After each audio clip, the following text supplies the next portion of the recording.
ಹಾಂ, ಈಗ ವಿದ್ಯಾರ್ಥಿಗಳೇ, ಇದು ಪ್ರಶ್ನೆ ಬಂದಿರ್ತದಂತ ತಿಳಿಸಿರ್ತೀವಿ ನಾವು. ಸೀರಿಯಲ್ದಾಗೆಲ್ಲ ಕ್ರಮಬದ್ಧವಾಗಿ ಎಲ್ಲ ಪ್ರಾಕ್ಟಿಕಲರ್ ಗಣ ಅಂದರೆ ಏನು, ಪರಿಮಿತ ಗಣ ಅಂದರೆ ಏನು, ಅಪರಿಮಿತ ಗಣ ಅಂದರೆ ಏನು, ಸಮಾನ ಗಾತ್ರ ಗಣ ಅಂದರೆ ಏನು, ಆಮೇಲೆ ಗಣಾಂಶಗಳ ಬಗ್ಗೆ ಹೇಳ್ತದ. ಆಮೇಲೆ ಇನ್ನೊಂದು ಏನಂದ್ರೆ ಛೇದನ ಗಣ, ಸಂಯೋಗ ಗಣ, ಇವೆಲ್ಲ ನಿಮಗೆ ಕ್ರಮಬದ್ಧವಾಗಿ ಬರ್ತದೆ. ಈಗ ಮಾಡೆಲ್ ಅಂದರೆ ಈ ಏನು ಪರೀಕ್ಷೆಗೆ ಏನು ಕೇಳ್ತಾರ ಅನ್ನೋ ಉದ್ದೇಶದಿಂದ ನಾವು ಇದನ್ನು ಬೇಸಿಕ್ ಅಭ್ಯಾಸ ಕೊಡ್ತಿರ್ತೀವಿ. ನಾಳೆ ಇಂಥವೆಲ್ಲ ಅಭ್ಯಾಸನ ಹೇಳುವಾಗ ನೀವು ಲಕ್ಷ್ಯ ಕೊಟ್ಟು ಕೇಳಬೇಕು. ಈಗ ನಾನು ತಿಳಿಸ್ತಾನೆ ಒಂದು, ನೀವು ಮುಂದಿನ ಮಾಡಿರಿ. ಎ ಈಸ್ ಈಕ್ವಲ್ ಟು ಪುಷ್ಪವರ್ಣ 1 2 3 4 5 ಅದ, 5 ಗಣ ಅದ. ಆಮೇಲೆ ಬಿ ಈಸ್ ಈಕ್ವಲ್ ಟು ಎಷ್ಟದ ನೋಡ್ರಿ, 4 5 6 7, 1 2 3 4 5, 1 2 3 4. ಈಗ ಸದ್ಯ ಅದನ್ನು ಹೆಂಗೆ ತಿಳ್ಕೊಬೇಕಂತಂದ್ರೆ 1 2 3 4 5, 1 2 3 4 ಕರೆಕ್ಟ್. ಎ ಸಂಯೋಗ ಬಿ ಅಂದ್ರೆ ಎ ಸಂಯೋಗ ಬಿ ಅಂದ್ರೆ ಏನು ಅನ್ನೋದು ಹೇಳ್ತಾನ. ಎ ಸಂಯೋಗ ಬಿ ಬರೋಬ್ಬರಿ ಇಲ್ಲಿ 1 ಅದ ಅಂದ್ರೆ ನೀವು ಪುಷ್ಪವರ್ಣ ಹಾಕ್ರಿ, 1 ಬರೀರಿ. ಆಮೇಲೆ ಇವು 2 ಬರೀರಿ, ಬರೆದ್ರೆ 3 ಬರೀರಿ. ಆಮೇಲೆ 4 ಬರೀರಿ, ಆಮೇಲೆ 5 ಬರೀರಿ. ಇವು ಮುಗಿದು ಗಣಾಂಶಗಳು. ಇನ್ನು ಮುಂದಿನ ಗಣಾಂಶ ಮಾಡಾಗ ಇಲ್ಲಿ 4 ಅದ, ಇದು ಹಿಂದದ ಅಂದ್ರೆ ಇದನ್ನು ಬರಿಬಾರ್ದು. ಇದೇ ಸಂಯೋಗ ಗಣ. ಸಂಯೋಗ ಗಣ ಅಂದರೆ ಏನು, ಆ 2 ಇದ್ದು ಅಂದರೆ ಬರಿಬಾರ್ದು. ಆಮೇಲೆ 1 ಇದ್ದು ಅಂದರೆ ಬರಿಬೇಕು. ಆಮೇಲೆ ರಿಪೀಟ್ ಆಗಬಾರ್ದು. ಈ ಮುಂದಿನ ಗಣದಾಗಿನ ಅಂಶಗಳು ಹಿಂದಿದ್ದು ಅಂದ್ರೆ ಅವತ್ತನ್ನು ಬಿಟ್ಟು ನೀವು ಬರಿಬೇಕು. ಈಗ 4 ಬರೀಲಿಕ್ಕೆ ಬರಂಗಿಲ್ಲ, ಯಾಕೆ ಹಿಂದದ. 5 ನೋಡ್ರಿ, ಅದ ಹಿಂದ. ಈಗ 6 7 ಇಲ್ಲ, ಹಿಂದೆ ಬರೆದು ಬಿಡ್ರಿ, 6 ಮತ್ತು 7. ಈಗ ಇವೆಲ್ಲ ಗಣಾಂಶ, ಇವಕ್ಕೇನಂತಾರೆ, ಸಂಯೋಗ ಗಣ ಅಂತಾರೆ. ಅಕಸ್ಮಾತ್ ಹಿಂಗೆ ನೀವು 2 ಗುರ್ತ ಮಾಡ್ಕೊಂಡು ಬಿಟ್ರಿ ಅಂದ್ರೆ ಎ ಗಣನೂ ಬೇರೆ ಬರಿಬೋದು, ಬಿ ಗಣನೂ ನಾವು ಬೇರೆ ಬರಿಬೋದು. ಆವಾಗ ನಿಮಗೆ ಡಿಟೇಲ್ ಸೀರಿಯಲ್ ಬಂದಾಗ ನಾ ಈ ಅಭ್ಯಾಸ ಅಂತ ಹೇಳ್ತೀನಿ. ಇದೇನು ಸಂಯೋಗ ಗಣ ಅಂದರೆ ಏನು ಇನ್ನೊಂದ್ಸಲ ಹೇಳ್ತೀನಿ. ಆದ್ದರಿಂದ ಎ ಸಂಯೋಗ ಬಿ ಈಸ್ ಈಕ್ವಲ್ ಟು 1, ಇವೆಲ್ಲ ಗಣಗಳನ್ನು ಬರೆದು ಬಿಡ್ರಿ. 1 2 3 4 5 ಬರೆದ್ರಿ. ಬರ್ದಿನ ಮುಂದೆ ನೋಡ್ರಿ 4 ಹಿಂದದ ಬರಿಬಾರ್ದು. ಇಲ್ಲಿ 5 ಅದ ಇಲ್ಲಿ ಹಿಂದೆ ಬರಿಬಾರ್ದು. 6 ಇಲ್ಲ, ಇಲ್ಲಿ ಹಿಂದೆ 6 ಇಲ್ಲ, 6 7 ಬರೆದು ಬಿಡ್ರಿ. ಇವೆಲ್ಲ ಏನು ಎ ಸಂಯೋಗ ಬಿ. ಎ ಮತ್ತು ಬಿಗಳಲ್ಲಿಯ ಗಣಾಂಶಗಳನ್ನು ನಾವು ಒಂದೇ ಕಡೆ ಬರೆಯುವುದರಿಂದ ಏನಂತಾರೆ, ಎ ಸಂಯೋಗ ಬಿ ಅಂತ ಕರೀತಾರೆ. ಎ ಸಂಯೋಗ ಬಿ ಅಂದ್ರೆ ಈ ಗಣದಾಗ ಇಡ್ರಿ, ಈ ಗಣ ಇಟ್ಟಿದ್ದ ಮುಂದಿನ ಗಣದಾಗ ಹಿಂದಿನ ಗಣದಾಗಿದ್ದು ಅಂದ್ರೆ ಅವುಗಳನ್ನು ಬಿಟ್ಟು ಪುಷ್ಪವರ್ಣದಲ್ಲಿ ಬರೆಯೋದಕ್ಕೆ ಏನಂತಾರೆ, ಸಂಯೋಗ ಗಣ ಅಂತ. ಇದನ್ನು 1 2 ಸಲ ನೋಡಿಬಿಡ್ರಿ, ನಿಮಗೆ ಬಂದು ಬಿಡ್ತದೆ ಗಣಿತ. ಆಮೇಲೆ ಇನ್ನು ಛೇದನ ಗಣ, ಇದನ್ನು ಒಂದೊಂದು ನಕ್ಷತ್ರದಲ್ಲೂ ನಾವು ಮುಂದೆ ನಿಮಗೆ ಮಾದರಿ ಬಂದಾಗ ತಿಳಿಸ್ತಾವ. ನಾವು P is equal to 2 4 6 8, Q is equal to 6 8 10 12 ಮತ್ತು 14. ನಾ ಇದಕ್ಕೆ ಏನಂತಾರಂದ್ರೆ ಪಿ ಛೇದನ, ಪಿ ಛೇದನ ಕ್ಯೂ. ಪಿ ಛೇದನ ಕ್ಯೂ ಅಂದ್ರೆ ಏನಂದ್ರೆ ಮಸ. ಇದು ಜಸ್ಟ್ ಲೈಕ್ ಉದಾಹರಣೆ ಮಸ. ಮಸ ಅಂದ್ರೆ ಏನು, ಆ 2 ಗುಂಪಿನಾಗಿದ್ದ ಅಂಕಿ ವರ್ಗ ತೆಗೆಯುವುದು. ಇದು ಮಸ ಇದ್ದಂಗೆ. ಇದು ಪಿ ಛೇದನ ಕ್ಯೂ ಈಸ್ ಈಕ್ವಲ್ ಟು ಈ ಗಣಾಂಶದಾಗ ಇದ್ದದ್ದು ಅಷ್ಟೇ ಈ ಪುಷ್ಪವರ್ಣದಾಗ ಇಡ್ಬೇಕು ನೀವು. ಇದಕ್ಕೆ ಏನಂತಾರೆ, ಛೇದನ ಗಣ ಅಂತಾರೆ. ಇದಕ್ಕೆ ಏನಂತಾರೆ, ಛೇದನ ಗಣ ಅಂದ್ರೆ ಏನು, ಎ ಗುಂಪು ಪಿ ಗುಂಪದಾಗಿದ್ದದ್ದು ಸಿ ಗುಂಪದಾಗಿ ಕ್ಯೂ ಗುಂಪದಾಗಿದ್ದದ್ದು ಅಷ್ಟೇ ಹೊರಗೆ ತಕ್ಕೋರಿ, ಅದನ್ನು 2 ತೆಗಿಬಾರ್ದು.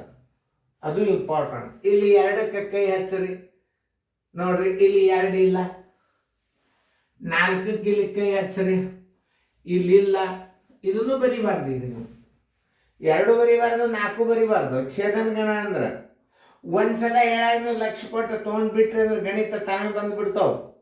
ಇದು ನಂದು 2-3 ಸಲ ನೀವು ರಿವಿಷನ್ ನೋಡಿಬಿಟ್ರಿ ಮುಗಿದು ಬಂದೇ ಬಿಡ್ತು ನಿಮಗೆ. ಅಂದರೆ ಯಾವ ಕ್ವಶನ್ಗಳನ್ನ ಕೇಳ್ತಾನ ಅನ್ನೋದಕ್ಕೆ ಬೇಸಿಕ್ ಸ್ಟಡಿ ಅಂತಾರೆ. ಇದನ್ನು ತಿಳ್ಕೊಬೇಕು ಮೊದಲು.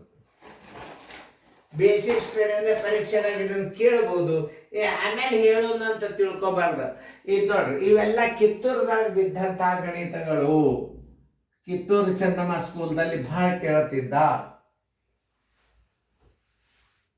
ನೋಡ್ರಿ, ಪಿ ಛೇದನ ಕ್ಯೂ ಮೀನ್ಸ್ ಏನು? ಇಲ್ಲಿ 2 ಅದ, ನಾವು ಬರೆಯಂಗಿಲ್ಲ, ಯಾಕೆ ಮುಂದೆ 2 ಇಲ್ಲ. ಅಲ್ಲಿ 2 ಗುಂಪಿನಲ್ಲಿ ಇದ್ದಂಥ ಅಂಕಿಯನ್ನು ಹೊರಗೆ ತೆಗೆದೇ ಛೇದನ ಗಣ.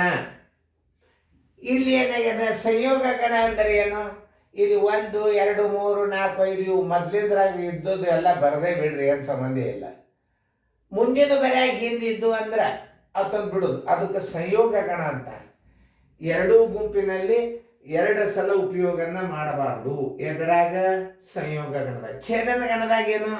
2 ಗುಂಪಿನಾಗ ಇದ್ದದ್ದು ಅಷ್ಟೇ ಹೊರಗೆ ತೆಗೆಯೋದು, ಉಳಿಕೆದೆಲ್ಲ ಬಿಟ್ಟು ಬಿಡೋದು. ಅದಕ್ಕೇನಂತಾರೆ? ಛೇದನ ಗಣ ಅಂತಾರೆ. ಛೇದನ ಗಣ ಪಿ ಛೇದನ ಕ್ಯೂ ಇಸ್ ಈಕ್ವಲ್ ಟು 2 ನಾವು ಬರಿಬೇಕಂತೀವಿ, ಮುಂದಿಲ್ಲ ಬಿಟ್ಟು ಬಿಡ್ರಿ. 4 ಅದ ಇಲ್ಲೇ, ಅಲ್ಲಿಲ್ಲ ಬಿಟ್ಟು ಬಿಡ್ರಿ. ಇಲ್ಲಿ 6 ಅದ, ಅಲ್ಲೂ 6 ಅದ ಇಡ್ರಿ. ನೋಡಿ, ಇಲ್ಲಿ 8 ಅದ, ಅಲ್ಲೂ 8 ಅದ. ಮುಂದೆ 8 ಆದ್ರಿಂದ ಈ ಕಂಸ ಮುಗೀತು ಅಂದ್ರೆ ಪಿ ಆಧಾರ ಮೇಲೆ ಛೇದನ ಗಣ ಬರ್ತಿರ್ತದೆ. ಮುಂದೆ ಏನಿದ್ರು ಬರಿಬಾರ್ದು ನಾವು. ಛೇದನ ಗಣ ಯಾವ್ದಿರ್ತದ? 2 ಗುಂಪಿನಾಗ ಇದ್ದದ್ದು ತೆಗೆದು, 2 ಗುಂಪಿನಾಗ ಇದ್ದದ್ದಂದ್ರೆ ಇದು 6, ಇದು 8, ಉಳಿಕೆದು ಯಾವ ಬರಿಬಾರ್ದು. ಅದಕ್ಕೇನಂತಾರೆ? ಛೇದನ ಗಣ ಅಂತಾರೆ. 2 ಗುಂಪಿ. ಇದನ್ನು ವೆಂದನ ನಕ್ಷೆದಾಗ ಭಾಳ ಚಂದ ತೋರಿಸ್. ನಿಮ್ಗೆ ಸೀರಿಯಲ್ ನೋಡಕ್ಕಂತಾರೆ, ಗಣ ಭಾಳ ಚಂದ ತಿಳಿಸ್ತಾನೆ. ಈಗ ಎಷ್ಟದ ಅಷ್ಟೇ. ಈಗ ನಾ ಏನಾರ ತಿಳಿಸ್ಲಿಕ್ಕೆ ಅಂದ್ರೆ ಯಾವುದೂ ತಿಳಿಯಂಗಿಲ್ಲ. ನೀವು ಏನೇನೋ ಅಂದ್ರೆ ಸರ್, ಸಂಯೋಗ ಗಣ, ಛೇದನ, ಸಮಘಾತ ಗಣ, ಶೂನ್ಯ ಗಣ, ಉಪಗಣಗಳು, ಗಣಾಂಶಗಳನ್ನು ಹೊರಗೆ ತೆಗೆದು, ಈ ಗಣದ ಬಗ್ಗೆ ಇಷ್ಟು ಚಂದ ಅಭ್ಯಾಸ ಅದ ನಿಮಗೆ. ಭಾಳ ಅಂದ್ರೆ ಭಾಳ ಚಂದ ಅದರ ಗಣಿತವ. ಇದರ ಈ ಗಣಗಳನ್ನು ನೀವು ಸರಿಯಾಗಿ ಅರ್ಥ ಆಗ್ಯದ ಅಂತ ತಿಳ್ಕೊಂಡು ಇನ್ನೊಂದ್ಸಲ ತಿಳಿಸಿ ಹೇಳ್ತಾನು ನೋಡ್ರಿ. ಯಾಕಂದ್ರೆ ಮುಂದಿನ ಮಾದರಿಗಳು ಬಂದು ಅಂತ ಹಾಕಂತಾರೆ.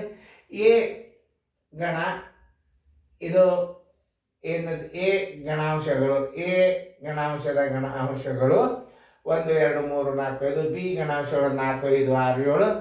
ಎ ಸಂಯೋಗ ಬಿ ಅಂದ್ರೆ 2 ಸಂಯೋಗ ಮಾಡೋದು. ಅಂದ್ರೆ 1, 2, 3, 4, 5 ಇಟ್ರಿ. ಆಮೇಲೆ ಮುಂದೆ 4 ಹಿಂದೆ ಬಂದದ, ಇಡಬಾರ್ದು. ಆಮೇಲೆ 5 ಹಿಂದದ, ಇಡಬಾರ್ದು. 6 ಹಿಂದೆ ಇಲ್ಲೇ ಇಲ್ಲ ಅಂದ್ರೆ 6, 7, 2 ಇಟ್ರಿ. ಇದಕ್ಕೇನಂತಾರೆ? ಸಂಯೋಗ ಗಣ ಅಂತ.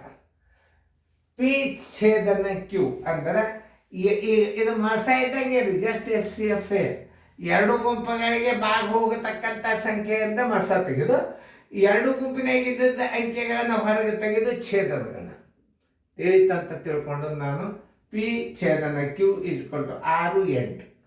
ನೋಡ್ರಿ, ಇವು ನಾಳೆ ನಿಮ್ಮ ಡಯಾಗ್ರಾಮ್ದಾಗ ಎಷ್ಟು ಚಂದ ತಿಳಿಸ್ತಾನು. ಈಗ ಇದು ಸೀರಿಯಲ್ ಅದ, ಇದು ವೆಕೇಶನ್ ಕ್ಲಾಸ್ನ ಜಸ್ಟ್ ನಾಲೆಜ್ ಇರಲಿ. ಮುಂದೆ ನಿಮಗೆ ಯಾವ ಗಣಿತ ಹೇಳಿದ್ರು ತಿಳಿಬೇಕ, ಅದಕ್ಕೆ ಸೀರಿಯಲ್ ಅಂತ. ಯಾವ ಇದಾಗ್ಯದ ಸರ್, ಈಗ ನಾಳೆ ಏನಾಗ್ತದೆ ನಿಮಗಿದು?